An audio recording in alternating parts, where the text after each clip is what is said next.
Welcome to the Vietnamese. I'm your host, Kenneth Nguyen. Being part of a culture of nearly 100 million Vietnamese people in the world today comes with a lot of pain, proud history, and privilege. Join me as I highlight and explore the Vietnamese experience from all over the world. Thank you, Judy and Washington. I really appreciate you being here today, and it's an awesome time to see this second season. Thanks for having us back. Thank you for having us back, Kenneth. So since the last season, I wonder, have any of you studied like the last season, the first season, or have you watched other shows to kind of get better? Or do you guys take the approach of, the name of the game is being yourself? Like, what do you take a position on that? I actually don't watch reality TV. So I haven't been studying, but I know that Washington, keeps up with social media and what's trending. So he's probably, knows what kind of drama we need to have to keep the viewers interested. I've watched our show about, 50 times in different 5-minute to 10-minute spurts, when I have some focus. And I pay attention to, what's going on out there in the reality show world. And I'm so glad that I have, the family with the most interesting show out there right now. We don't see a lot of Asians in the mainstream. So proud to be, a Vietnamese. We've seen Korean movies being made in the mainstream. We saw the success of Squid Games. We've seen Japanese movies, Chinese movies, but we haven't seen a Vietnamese family. I hope that this opens up, doors and opens up opportunities for Vietnamese people to believe in themselves more and take advantage of opportunities. To Washington, you say you study, it's like studying tape, right? Like a football or what have you learned as you're going through, quote unquote, the tapes? You got to give the audience what they want. They want drama. They want a bunch of hoes. They want craziness, and we're going to provide that. And that's what the hoes do. We get together, we're a team, we're a family. I got to give the audience what it wants, and what the market wants right now is an inspiring story. And I'm very proud of where we've come, as a family, as a community, as Houston, Texas. We never get any attention. Austin, Texas, Dallas, they get all the attention of people in Texas. But, Houston, Texas is a 4th largest city in America. And, my family's proud to represent. Judy, as somebody who doesn't consume reality TV, is there a vision that you want to kind of put out there for your family and for society in general to kind of think of when they think of the host? When we signed up for this show, my goal was, once I'm signed on, I'm going to show everything that is going on in my life and just be as, just be as genuine as possible. I feel like what I'm going through is relatable to a lot of people. And that, when you're trying to like edit yourself or filter yourself, it comes across as disingenuous. And I felt like season 1, once, my feedback was that a lot of people were like, I'm going through the same thing and I can't talk to my parents the way you talk to your parents, Yeah.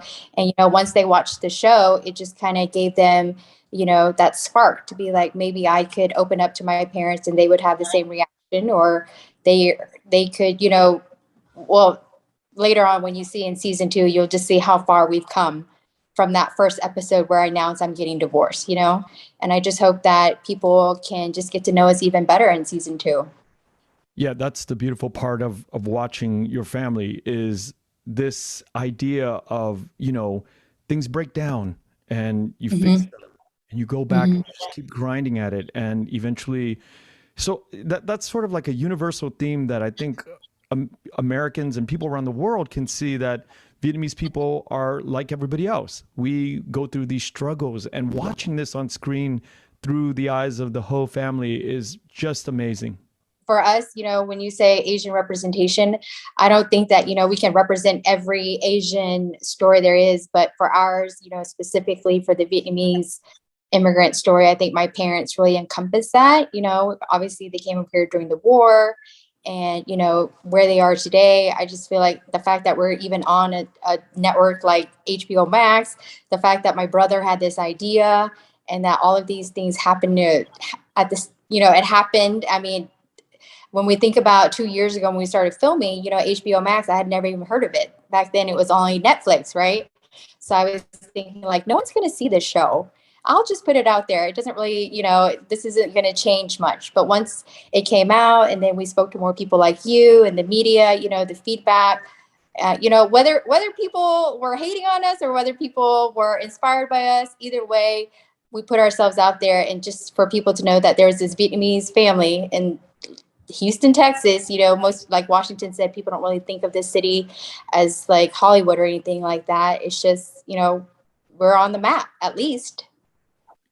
For me, when I, helped create the show, I also looked at it from an analytical point of view, like what would make people watch. And, I hope that, people watching Kenneth Wynn and me and Judy interview like this is opening up eyes for other Asians to get together, support each other, especially in the arts. We all need it, and that's probably what I'm really proud about, is to bring my family together, to work on one project that will be a legacy project that we'll always have memories of. And, nobody can take that from us, we're so fortunate to have a new streaming platform like HBO Max, want to share our story. And it's been one of the most difficult projects I've ever done. And,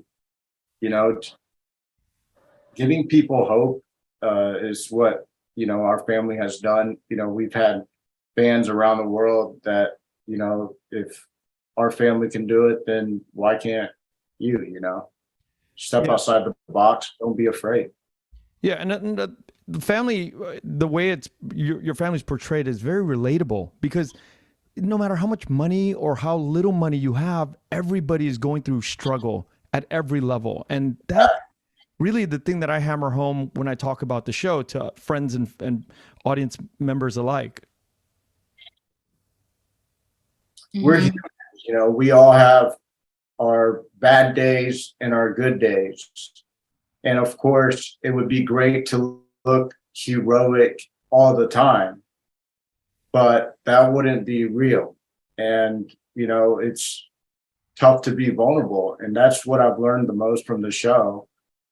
In our Eastern culture, as Asian males, we're taught not to be vulnerable.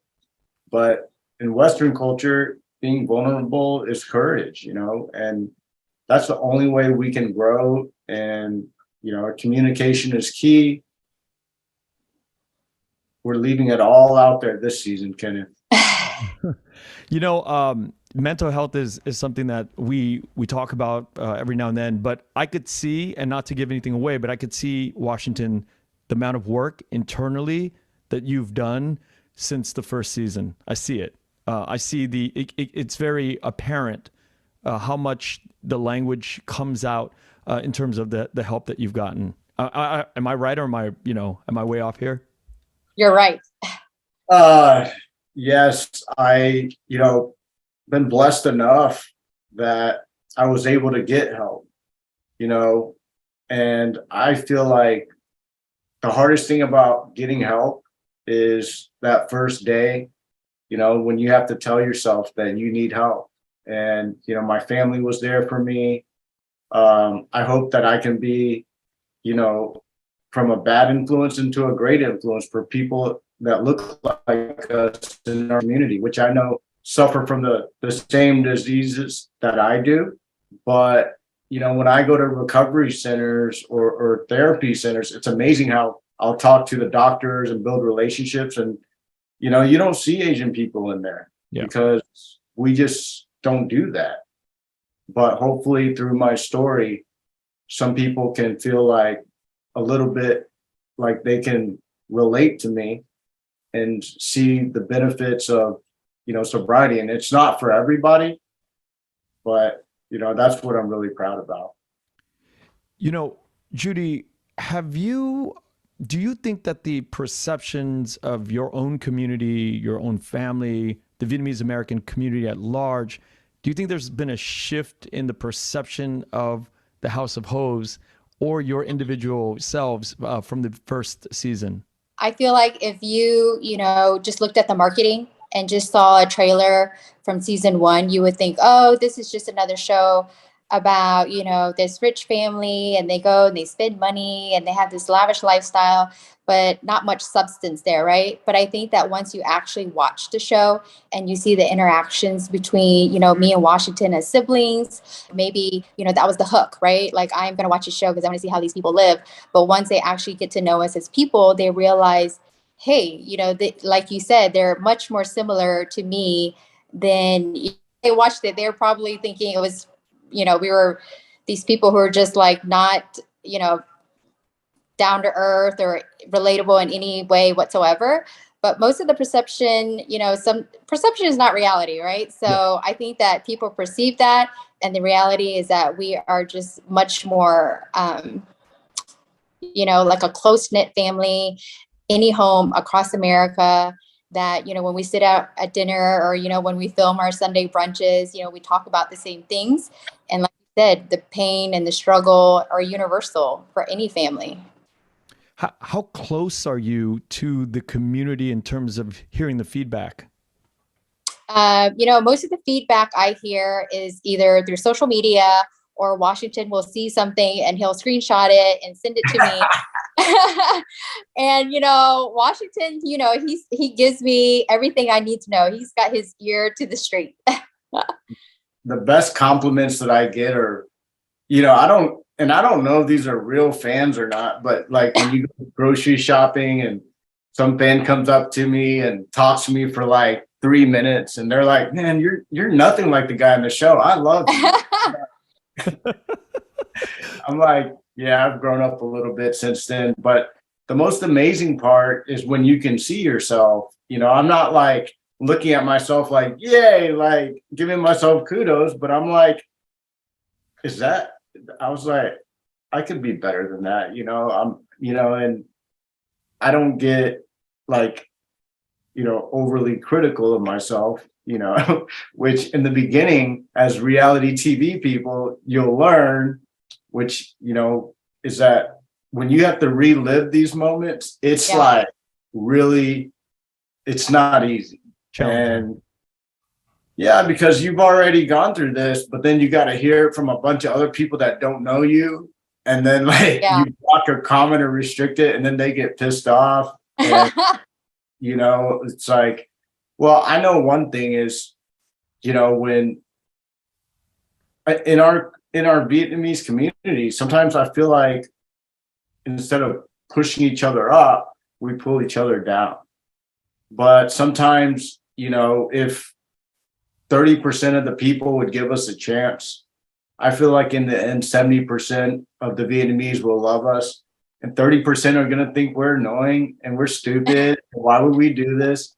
But that's what makes the TV show interesting, is that if we had 100% of the people like us, that would mean that we're fake as hell. Yeah. And, it certainly makes you more self-aware when you do a show like this and you hear feedback about your life. But, at the end of the day, I think the fact that our family even took this chance and took this risk to put ourselves out there, not knowing like how we would be portrayed or how this would play out.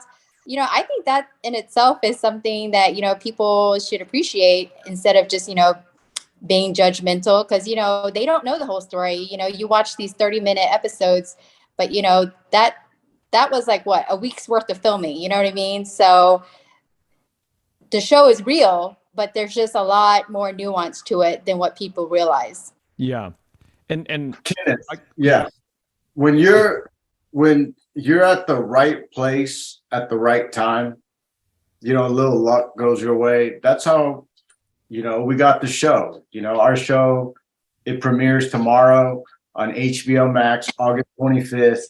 House of the Dragon premiered last night, 10 million viewers. So 2 days later, you can see House of Ho. It's going to be huge. You know, this idea of Washington getting better, you know, it's a bittersweet thing for me, because if Washington got better in one season, there'd be nothing to watch.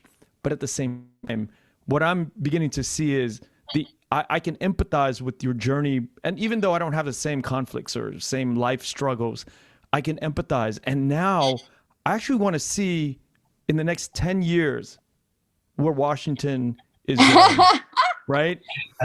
And I tell that to HBO Max right now. I would love to see where Judy grows into and how she deals with Washington. Washington deals with Leslie. I want to see this family. I'm like invested now, not just as a Vietnamese person. Now, as an audience person in Asia, as an Asian American, I want to see where Washington goes. So do you think for 10 seasons, in every season, I should try to find a new career? Well, you know, you can just follow Washington on Instagram. You know, he shares his life very much so you can always keep up with Washington. Well, you know, Washington, let me ask you, you know, what is the hard part about your current career with the cars? What's difficult? What's the hard part of that journey? The hardest thing is kind of like what Sammy said in season 1. My job is to make Washington look like he has a real job. So for me, it's selling cars. The hardest part about it, I will say, is right now, okay, I didn't realize I was a public figure before I started selling cars. I didn't know I'd be out on the lot seeing new people. Some of them were fans. And then with inventory problems now, my boss wants me to sell cars for 15 grand over sticker. And I look like a really rich dude on TV. And so after 90 days, I was like, I can't do this right now. Like, I can't, you know, it was just, and, you know, missing my kids, my family at the same time.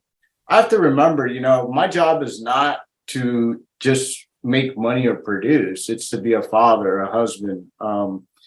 Yeah, of course we have to produce, but I need to find something that also helps my mental health.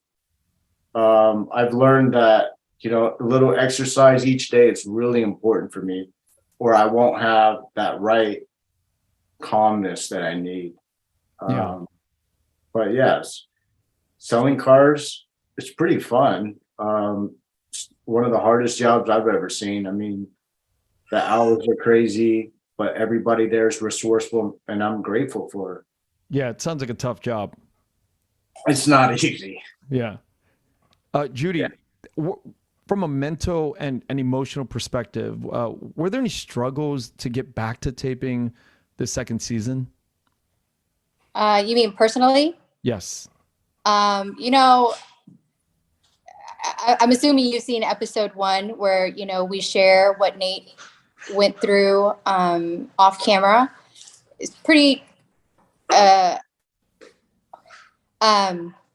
you know, that was a tough time for Nate. And, you know, my goal at the time was just to be there for him and to just like block everything out and just, you know, and that everything was about Nate and letting him have his space and letting him grieve and letting him try to, you know, find his way back. So when it came to filming, we did postpone it for a few months for that reason. And, you know, once we started filming again, it was definitely took a lot more effort, like you said, mentally and emotionally, because, you know, when things are going great in life, it's easy to share that, right? Like, oh, I'm falling in love in season 1. I'm, you know, going through all these great things, and that's easy. But when you're hurting and when your partner is suffering like the worst pain in the world, that was hard, and it was hard for Nate. And I think you'll see that in season 2, you don't see much of Nate for that reason. But for me, it was, you know, I wanted to be there for my family. And I did share a little bit about our IVF process.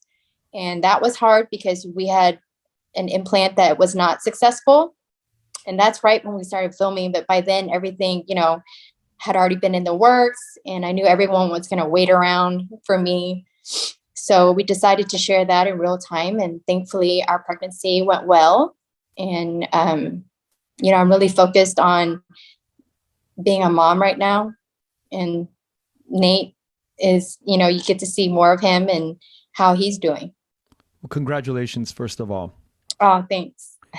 You know, I thought about that when the whole tragedy went down in my mind. And I was thinking a lot about, you know, if I was Judy, it would almost be impossible to come back to, you know, how do you recover and how do you get back to quote unquote work on a show like that when that real life stuff happens? And I just can't imagine dealing with it and just punching through and going through with the taping of the second season.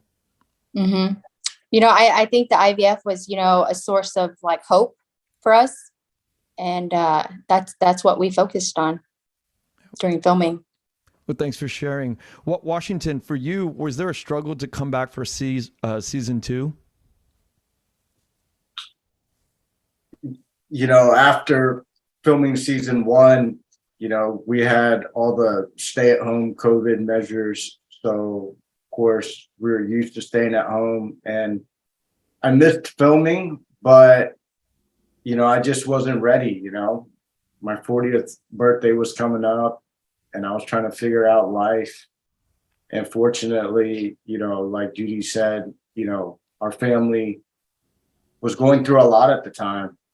But yeah, it took a lot to get the gas back in the tank. But when you think of such a great opportunity to, you know, have the potential to help others, you know, change their lives and be inspired to, you know, build their legacy, you have to do it. You got to get up. You know, the more airtime we have, I think the more responsibility we also have to our community.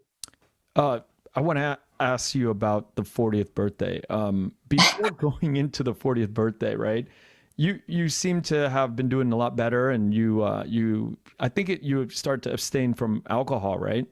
Right. Now, you know, for us as alcoholics and addicts, a lot of times, you know, which I've been battling this for a lot of people don't know, but pretty much all my life is that, you know, we have a winning streak and then we think we're in control of our lives. And I fell victim to that. You know, I thought, oh, well, I haven't, you know, I had a drink, you know, I'll just have a sip. Like, it's no big deal. You know, it's my 40th birthday. I got to see what happens, you know, and that's something that, you know, I've recently been learning. Got to own my truth. It's not a temporary thing. I've seen a few of my friends, you know, who aren't here with us today, you know, fall victim to this tragic disease. And I didn't create the show to be the spokesperson for Asian, you know, sobriety, but, you know, I'm proud that I am that person now. And, you know, we all need help. And hopefully through my story, which, you know, is a story about a father, a husband trying to be the best he can be, trying to be the best son, tries to make everybody happy, but he can't make himself happy. And in season 2, I find something that finally makes me happy. I've drawn, you know, a line in the sand and said, this is who I am. And I got inspired by, you know, my sister stepping up for all Asian females out there who are not happy, but afraid of their own parents. But, you know, you can't just like leave a guy hanging. Like, if you're not happy, talk about it. And if it doesn't work, it doesn't work, you know? Yeah. So my sister going through so much, I'm like, well, you know, I can't be a I can't be scared, you know? You And know, a recurring takeaway for me throughout of Hose, I mean, first and second season for me is I've mentioned it before, is like how hard and exhausting, you know, dealing with Vietnamese families are, right? That internal sort of like that internal dynamic is so much to deal with. But it's also, you know, it happens and occurs in, you know, every culture. The beauty that I'm seeing in the second season as well as the first is this idea, like I said, it's reconstruction, you know, it takes shape. Can you share any thoughts about, you know, your idea of what it takes to rebuild severed ties or families that don't talk to each other anymore? I'm not asking you to give advice, but I'm asking you to share your thoughts on, you know, especially Vietnamese families where there's so much judgment involved. How do we kind of address that? How do we, can you share some? Because I saw some really cool things that was happening in season 2 that I'm like, it touched me so much I had to ask that. I'm probably not the spokesperson for that, but what you'll see this season is my in-laws come in for a surprise visit. And you know, it was hard to do. I love my in-laws, you know, but it's always a lot of pressure when they come in. My wife's family's from North Vietnam, my family's from South Vietnam. So, you know, it's just a clash every time. Tell me about what's the difference? Why do you bring up the North and the South culturally in your situation? Because the South is always better. No, I would say there's a certain level of customs that my parents-in-law like me to do, and it's, you know, I'm so used to hanging out with my parents or their friends, so I'm not used to it. But you know, happy wife, happy life. Yeah. I would say Washington's in-laws are a lot more formal. You know, they expect you to like bow every time you see them and like bow back and all of that. And, you know, our family is much more casual. We're just like, oh, hi, dad. Hi, mom. And, you know, because we see each other so often probably. And, you know, I just think that it puts a lot of pressure on Washington. And, you know, that's been hard for him. But, you know, hey, you know, they still love him and they still come visit him. Because they have to. It's not because they want to. Yeah, Northern culture is very formal. Yes. Formal in the way they carry themselves. It's almost kind of like East Coast, West Coast here in the U.S. Yeah. Yeah. It's like Yankees or Southerners, you know? Or, yeah. Very similar to Yankees and Southerners. That's a better analogy. Yeah. Yeah. Now, the immediate family, you know, mom, dad, Reagan, both of you, has the dynamic shifted since you all began the first season? You know, I think that now that we've shared literally everything that's going on with our lives, you know, it's all out there. I feel like it was a form of therapy for us, really. Mm-hmm. You know, my parents have said how they feel about my life and I've shared my life with them. So in a way, we've all had a chance since then to process everything that's been said and done. And, you know, we're starting season 2 more unified, I would say. Yeah. But, you know, throughout the episodes, you'll see here and there where some of us want to make changes in our lives where our parents are not, you know, as enthusiastic. But, you know, that comes with not just with the show where my parents now expect us and know that, hey, we're going to be talking about everything, you know, and we're not going to be hiding anything. I would say at the end of the day, you know, we're even closer than we were when we first started this project. A lot of respect to your father. For putting up with us. Yes. No, there's a conversion process that's happening in front of the audience. We really get to see the growth of this man. And the words that he says are, I hope that other Vietnamese parents of his generation can see the changes, the metamorphosis of the way he's thinking. He said some things that oh my God, were breathtaking for me, because I was like, oh my God, I need my mom to hear this and other people to really I witness. know what you're talking about. Yeah. He really does, a lot of his thoughts and ideas that he held for so long. Yeah. I feel like once the show came out, he realized, my children are going to live their lives no matter what, and for me to be a part of that life, I'm going to have to embrace maybe some of these new ideas. It's not easy for him, I know, but at some point, you just have to let go and trust your children. Yeah. I mean, a theme that I struggle with every now and then is, would you want your mom and dad to have been different or more relaxed? Or there's a beauty to kind of dealing with this toughness that they have. You mean like that if they had been more relaxed, I wouldn't be the person who I am today? Yeah. I would have gone to less therapy, maybe. uh, yeah, it made me tougher, thicker skin, stronger. The way I was raised, but at the same time, I do crave, now that I have my own children, I crave some of that softness, that feeling of no matter what, I'll come back to my parents and they will, accept me for who I am. I mean, that would have been nice to grow up with instead of like, this is the path I want you to follow. And if you don't do that, there will be consequences. I know my parents were thinking long-term, like, I just want them to have a stable life. I'm looking out for you. And this is how I see things playing out. But, it turned out fine. Yeah. And the dynamics, I mean, it's brought up in the current season, the dynamics of, Vietnamese parents, the way they treat different kids. It's very explicit in the difference that they do. It's not the same, right? Right. Yeah. Washington. I think Washington, even though we were raised in the same house with the same parents, we have totally different experiences.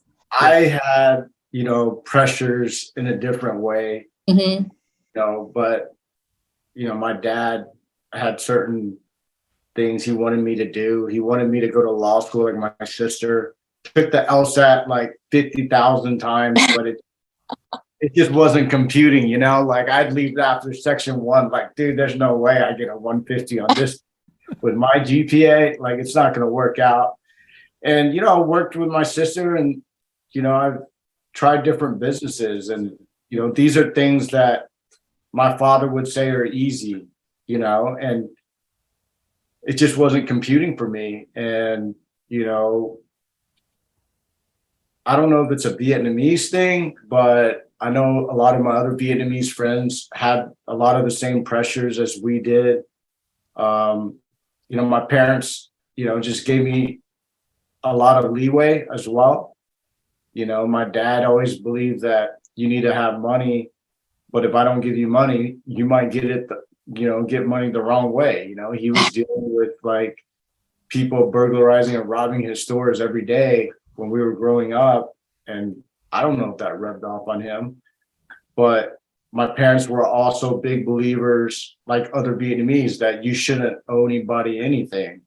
You should be able to pay back twice. And so, like, I don't know what would have happened if my dad and mom were nicer to me or let me get away with more things.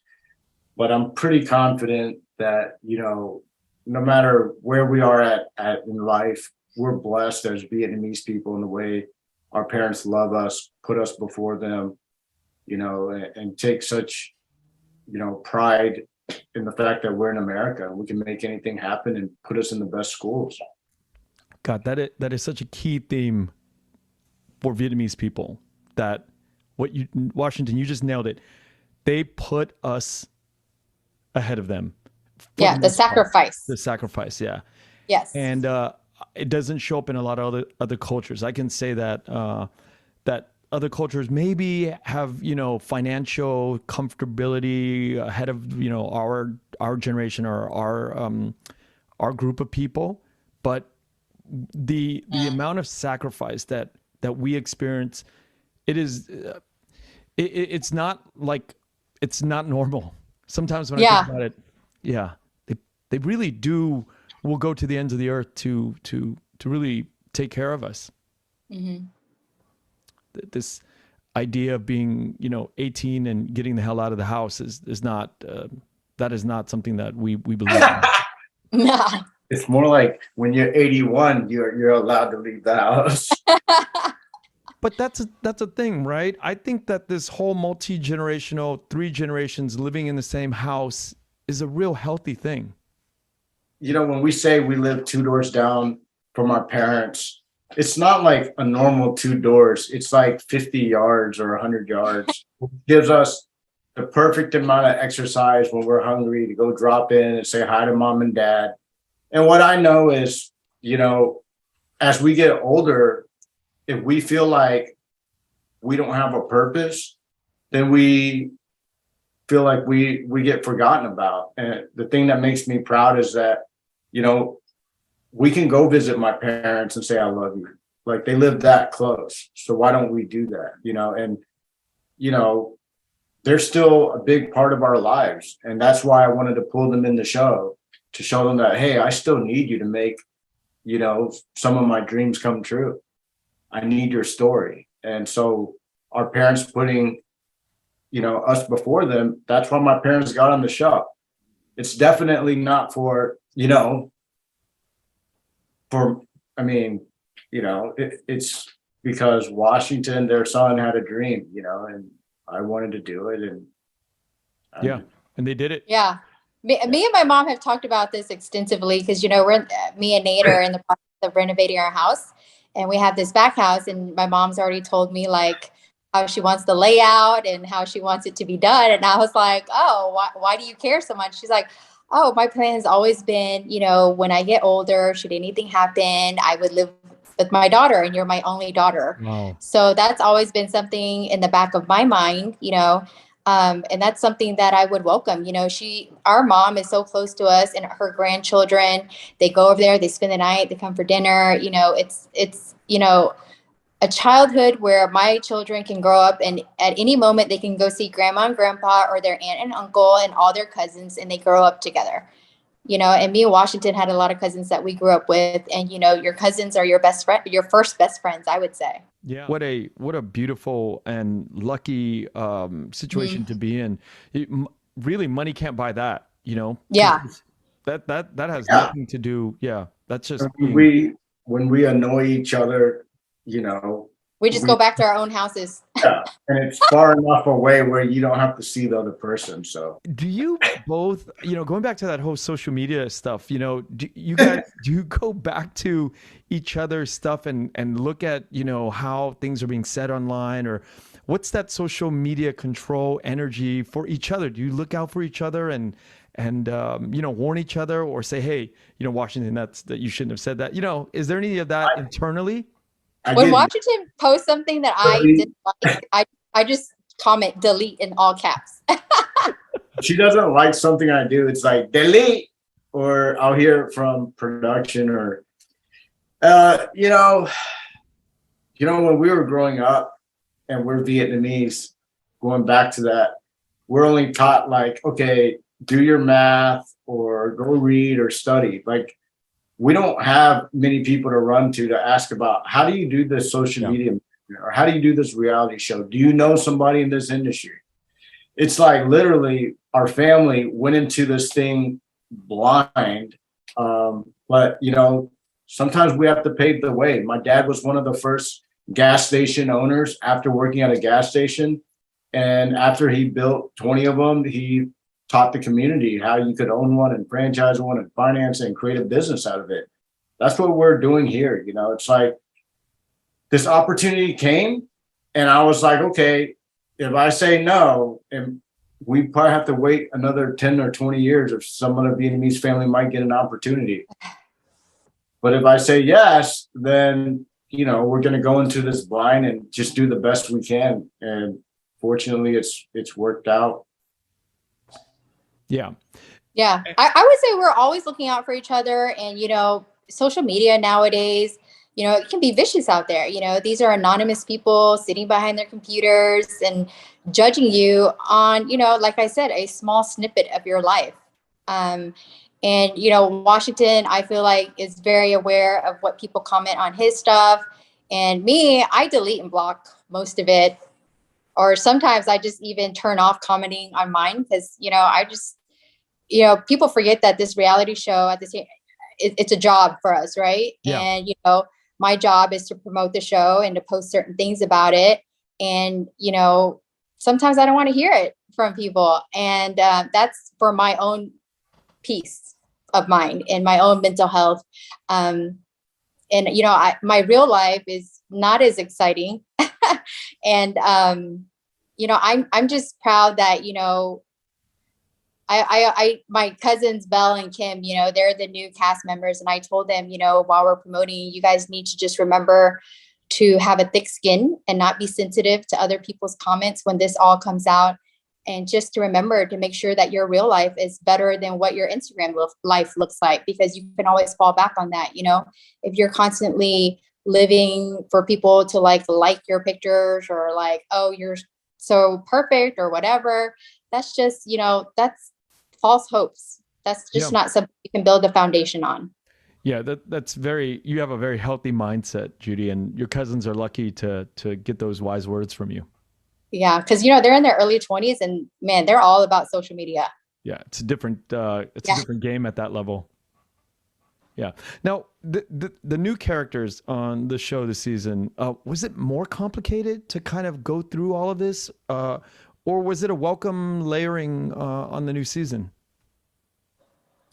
I enjoyed having them because, a different perspective. Me and Wash, we're all in our 40s, we're married with kids.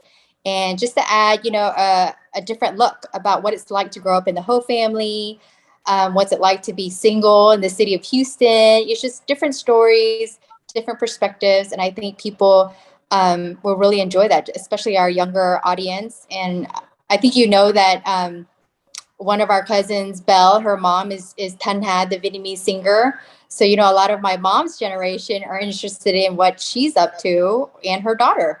Brilliant. I think it's brilliant that two different demographics were served in that one family, story. Tan Ha is huge. And I actually talked to her 2 weeks ago. I had no idea she was on the show. Yeah. I talked to her like 2 weeks ago about coming on the podcast because somebody said that her story is, amazing because of her background. And yeah, it's a stroke of genius from the producers or whoever brought this storyline in. And I don't want to give too much away, but yeah, you have the young segment and you have this Paris by Night demographic that is just awesome to see. For me, after seeing season 1 and kind of analyzing the numbers, from the audience and the fans, it was like 80% female and 20% male. And,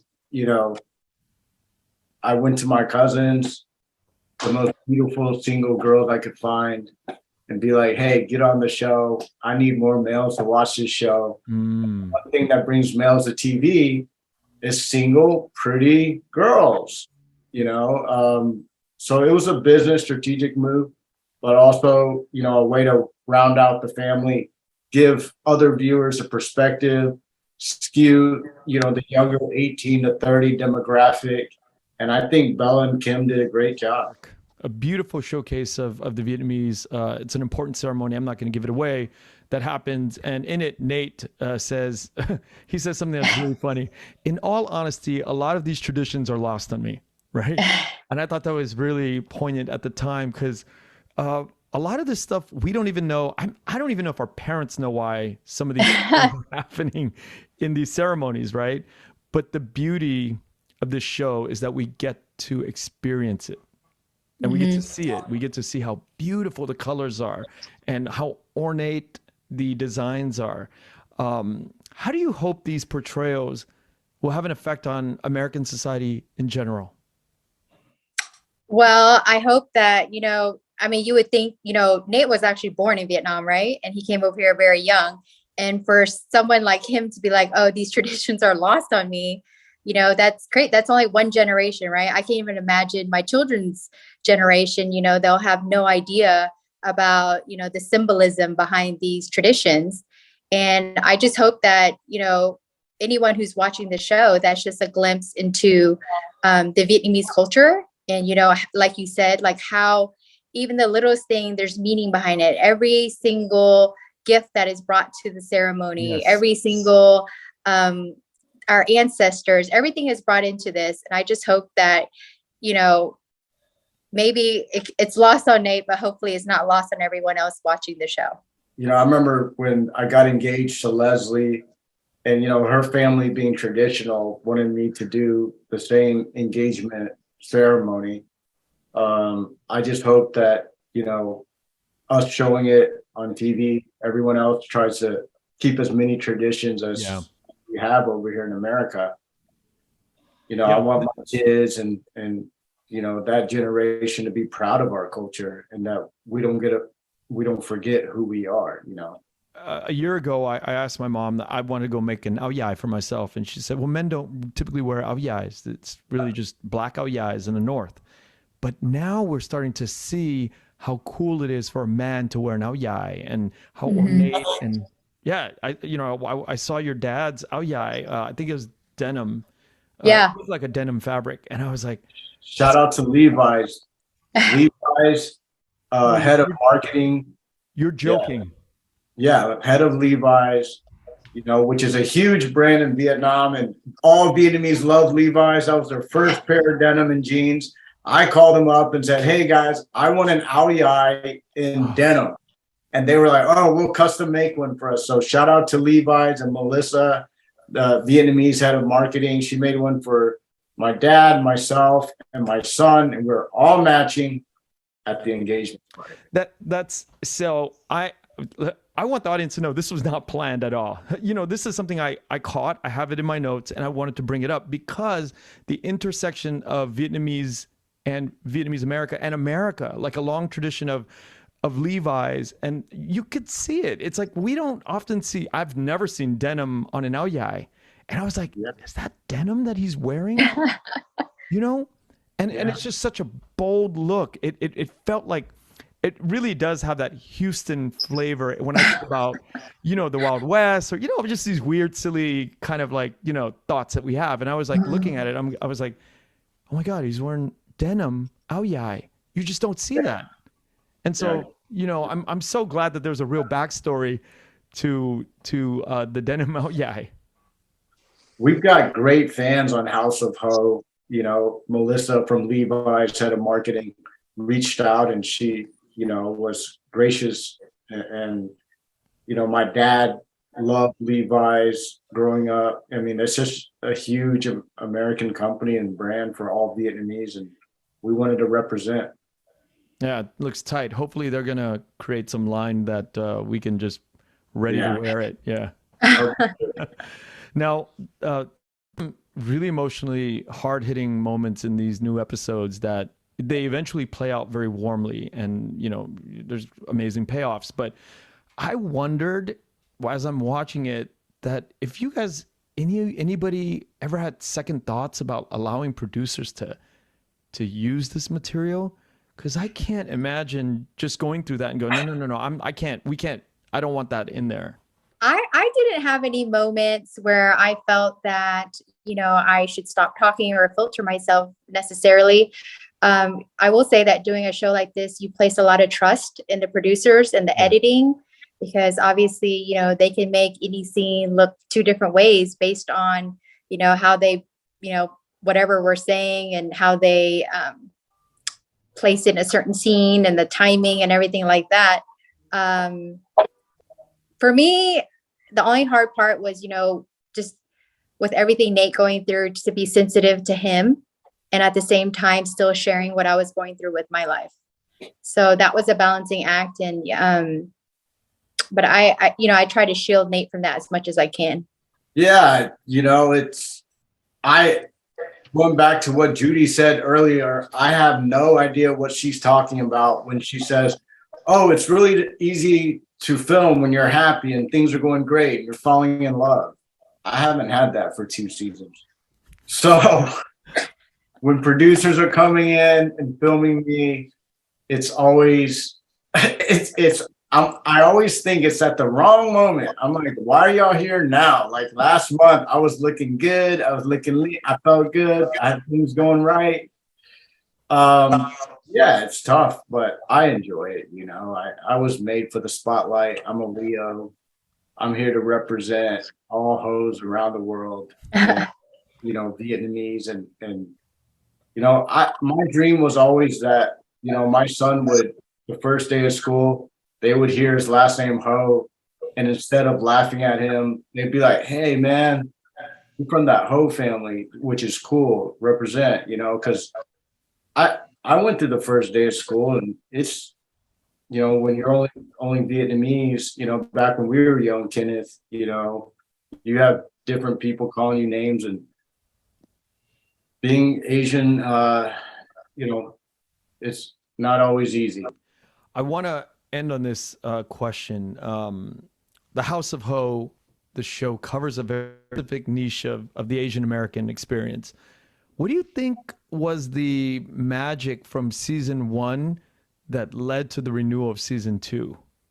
I really think it's because we were real and we were genuine, and we really did share the ugly parts of our lives. You know, people, you know, they want to know what's going on, and they get curious and they get invested, like you said. And I think that's just what keeps people coming back. They just want to know what's going on with the Ho family. And hopefully they join us tomorrow on August 25th to find out on HBO Max. My parents' inspirational story. It's a positive story, you know, and half of the, you know, all of the audience, you know, love Judy, love Leslie, and maybe half of them I drove crazy. And so even when something's really bad or shitty, you gotta see it, right? So come see me tomorrow on HBO Max, August 25th. I'm gonna make you proud this season, guys. It's like when there's a car accident on the freeway and everyone's rubbernecking because they want to see what's going on, like that. You gotta see what the hoe's up to. I have a different take, Judy. I'm not rubbernecking for the accident, but for me, it's like watching a seedling grow. And I'm here for that. I want to see the entire family, this forest of badass trees, you know, come up in the environment and make us all proud. And, you know, however, you know, whatever the process takes, you know, just watching the work, you know, the quote unquote, the work, the mental work, all of the metamorphosis that is required to become better people is something I think the show is really showcasing. So, you know, thank you. And I have so much appreciation for both of you spending time with me. And I hope to do this year after year after year until we all get really old and we can't do it anymore. Hey, even if we don't have the show, we'll come back and update you on our lives. Awesome. That's beautiful. Thank you so much, Judy. Thank you so much, Washington. I really appreciate both of you. All right. Thank you, Kenneth. Thank you, Kenneth. Thank you. See you tonight.